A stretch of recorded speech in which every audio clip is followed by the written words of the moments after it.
Soumitra ma'am, all of you. আমি just সংক্ষেপে the role of Sumita cancer society আপনাদের বলতে চাই, কারণ আপনারা অনেকেই জানেন ক্যান্সার খুব দ্রুত গতিতে বাড়ছে।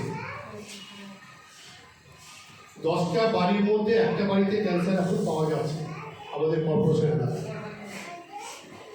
ক্যান্সার যাতে না হয় আর হয়ে গেলে কি করা যাবে, এই জায়গায় সুমিতা ক্যান্সার সোসাইটির কি রোল তা সংক্ষেপে বলছি, যদি আপনাদের কারো কাজে হবে।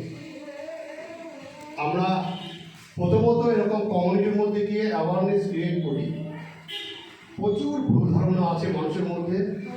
শিলিগুড়ি কর্পোরেশন এলাকায় 2 নম্বর ওয়ার্ডে আমাদের অফিসের সামনে এই মুহূর্তে এক ভদ্রলোক ক্যান্সার আক্রান্ত।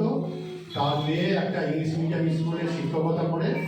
সে বলছে যে ক্যান্সারটা ছোঁয়াছে। আপনারা ভাবুন আমরা কোন সমাজে আছি।